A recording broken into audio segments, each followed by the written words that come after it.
안녕하세요. 오늘은 통계자료의 맹점에 대해서 얘기를 해보겠습니다. 통계자료는 자신이 주장하는 바를 뒷받침하기 위한 백데이터로 이용이 됩니다. 주장의 객관성과 신뢰성을 높여 사람을 설득하는데 아주 효과적이기 때문이죠. 그래서 백분토론 등 여러 토론 프로그램에서도 통계자료를 이용한 각종 그래프가 난무합니다. 그래프를 보면 토론자의 주장이 논리적이고 합당하구나 라고 청중은 생각을 하게 됩니다. 하지만 통계자료엔 숨겨진 맹점이 있습니다. 예를 들어 설명을 해보겠습니다. 영수는 전과목 평균이 90점입니다. 반면에 영희는 전과목 평균이 80점이고요. 이 자료만으로 통계자료를 만들면 누가 봐도 영수가 영희보다 공부를 잘한다 라고 생각하게 됩니다. 이번엔 다른 방법으로 자료를 만들어 볼까요? 영수의 수학 성적은 80점입니다. 반면 영희의 수학 성적은 85점이고요. 이 자료만을 이용해 통계 자료를 만들면 당연히 영희가 영수보다 수학 공부를 잘한다 라는 정반대의 결과를 만들 수도 있는 거죠. 바로 이게 통계 자료의 맹점입니다. 그럴 수도 있구나 정도로 지나치실 수 있지만 실제 언론에서는 아주 자주 사용하는 방법입니다. 유리한 통계 자료만을 가져와서 사실과는 아주 다른 주장을 논리적으로 펼치기 때문에 이것을 캐치해내기란 아주 어려운 일입니다. 오늘 바로 그런 두 개의 기사가 있어서 소개를 해보려고 합니다. 먼저 4월 10일자 연합뉴스 기사 제목입니다. 취업자 두 달째 20만 명대 증가, 고용률 3월 기준 역대 최고란 기사입니다. 기사 제목만 보면 고용률이 최저를 찍고 드디어 반등을 했구나 생각하게 만듭니다. 드디어 일자리 예산 효과가 발휘가 되나? 그래도 봄이 되니 기업들이 채용을 늘린 결과구나 라고 생각이 듭니다. 다른 기사를 하나 더 살펴보겠습니다. 같은 날짜 중앙일보 기사 제목입니다. 세금으로 떼온 일자리 30, 40대 25만 개 줄고 60대 34만 개 늘었다 란 기사입니다. 제목에서만 보면 고용률이 심각하게 안 좋아지고 있구나 생각이 들게 만들죠. 아주 재밌는 건 세부 기사에서 가져온 통계치는 동일하다는 점입니다. 기사 내용을 세부적으로 살펴봐야겠습니다. 보건업 및 사회복지 서비스업 17만 2천명 증가, 전문과학 및 기술 서비스업 8만 3천명 증가, 농림어업 7만 9천명 증가했습니다. 보건업 및 사회복지 서비스업 취업자의 증가는 정부의 재정 일자리 사업 때문이라고 통계청은 밝히고 있습니다. 하지만 제조업 10만 8천명 감소, 사업시설관리, 사업지원 및 임대 서비스업 4만 2천명 감소, 금융 및 보험업 3만 7천명 감소하였다고 합니다. 제조업은 작년 4월부터 12개월 연속 감소세라고 합니다.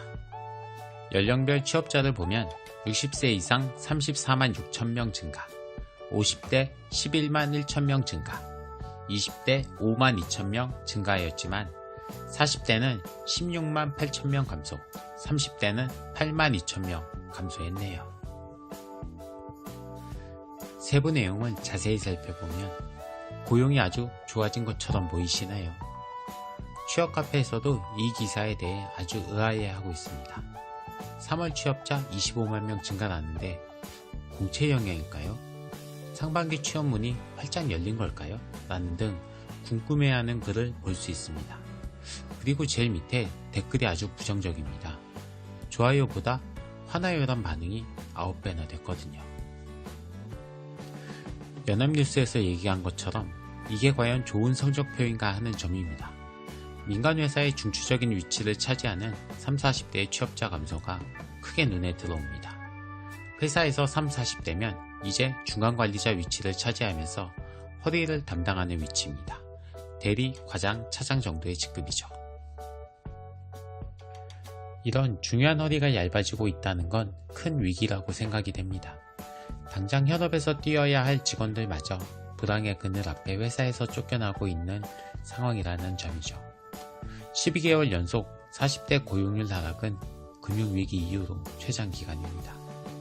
그렇다고 20대의 취업률이 크게 증가하지도 못했습니다. 반면 50, 60대 장년층 고용이 크게 늘어난 건 통계청에서도 얘기했지만 결국은 정부의 일자리 지원 대책의 일환으로 일시적으로 고용률이 높아졌다고 봐도 크게 이상하지 않습니다. 자료에도 나오지만 제조업 고용률 하락은 우리나라 경제에 큰 위기가 도래하고 있음을 잘 보여주는 거라 생각합니다. 작년 안에 대우조선해양의 순이익은 절반으로 줄었으며 STX조선해양, 동부제철은 적자를 벗어나지 못했죠. 그리고 한국GM은 결국 공장을 폐쇄하기에 이르는 등 제조업이 아주 어려운 상황입니다. 아무리 그렇다고 중앙일보가 얘기하는 것처럼 무조건적인 처참한 성적표라는 건 아닙니다. 그나마 희망적이다 라고 생각을 하면서 기사를 끝까지 봤습니다. 하지만 댓글을 보니 이게 다가 아니더군요. 지금 이 성적표도 고용지표가 많이 좋아진 게 아니라 좋게 봐야 희망적이다 정도의 성적표인데 이것도 진실이 아니라는 점입니다. 4월 4일자 매일신문 기사입니다. 한국도로공사 일자리 6만 6천 명 뻥튀기 5년 근무자 억지 셈법이란 기사입니다. 한국도로공사가 일자리 정책 성과 내기에 급급한 나머지 일자리 6만 6천 명을 뻥튀기에 정부에 보고한 것으로 들통났다고 합니다. 한 명이 5년간 근무한 것을 5명의 일자리를 창출하는 것으로 계산하는 방식으로 산출을 했다고 하는군요. 한국도로공사 또한 일자리 창출 관련 집계 담당 직원의 착오라며 일자리 창출 목표를 21만 명으로 현실화해 추진 중이라는 변명 아닌 변명을 했네요. 공무원들이란 대단하다고 생각이 되면서도 오죽하면 저렇게 했을까 안쓰럽기도 합니다. 여하튼 세부지표가 어찌되었든 고용지표가 그나마 작년 말보다 나아졌다는 건 확실한 사실입니다. 하지만 아직 너무 희망적으로 보기는 어렵고 오히려 나빠진 내용도 있으니 너무 일이 일비하지는 않았으면 좋겠습니다. 언론도 너무나 한쪽으로 치우치지 않았으면 좋겠습니다. 같은 통계 자료를 가지고 이렇게도 완전 다른 입장에서 기사를 내놓는 건 문제가 있습니다. 쏟아지는 정보의 홍수 속에서 사람들은 제목만 보고 어떤 사건에 대해서 잘못된 생각을 가지게 될 수도 있기 때문이죠.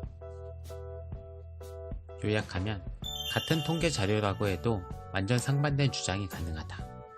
그러니 반대쪽 의견도 들어보고 본인이 잘 판단해야 한다는 게 오늘의 결론입니다. 오늘도 끝까지 시청해 주셔서 고맙습니다.